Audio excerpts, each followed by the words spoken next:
Verts, malgré les différentes avancées sociétales en matière d'égalité hommes-femmes, les femmes continuent à se heurter à un plafond de verre en matière de responsabilité de façon générale. Comme pour la parité en politique, seule la loi aujourd'hui permet de réellement changer les choses. La loi Copé-Zimmermann de 2011 a fait passer la part des femmes en 2007 dans les conseils d'administration des sociétés de plus de 250 salariés et de 50 millions d'euros de chiffre d'affaires de 8,5 à 43,6%, soit en 10 ans, la part des femmes a été multipliée par 5. Nous ne sommes pas à la parité stricte, mais cela est encourageant. Or, les SEM et les SPL parisiennes ne rentrent pas dans les critères de la loi, elles ne sont donc pas soumises à ces obligations. Permettez-moi d'illustrer mes propos en vous citant quelques exemples sur lesquels s'appuie notre initiative. La société d'exploitation de la Tour Eiffel, 25% de femmes, 75% d'hommes. La société de requalification des quartiers anciens, 26% de femmes, 74% d'hommes. La société d'économie mixte d'animation économique au service des territoires, 28% de femmes, 72% d'hommes.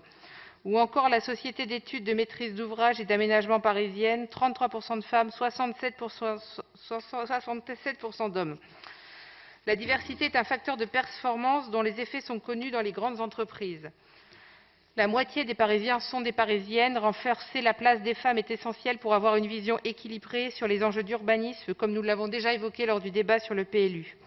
La diversité des systèmes de représentation améliore les processus de décision et de créativité dans les politiques publiques. La promotion des femmes constitue surtout un enjeu pour l'avenir vis-à-vis des filles qui doivent pouvoir se projeter dans des responsabilités pour les femmes à l'âge adulte. Nous avons formulé un certain nombre de demandes dans le vœu. Ce n'est qu'une première étape et nous serons particulièrement attentifs à la féminisation, mais aussi à la qualité de cette féminisation. Ne pas faire en sorte que seuls les hommes bénéficient des indemnités ou du prestige des nominations. La société d'exploitation de la Tour Eiffel en est un exemple flagrant. Et d'une façon générale, nous serons attentifs à la bipolarisation sexuelle trop souvent encore constatée dans les entreprises soumises à cette loi, à savoir que les sujets importants ne soient pas des sujets masculins et les sujets dits féminins ne favorisent pas uniquement la nomination de femmes. Je vous remercie et nous espérons que vous voterez ce vœu.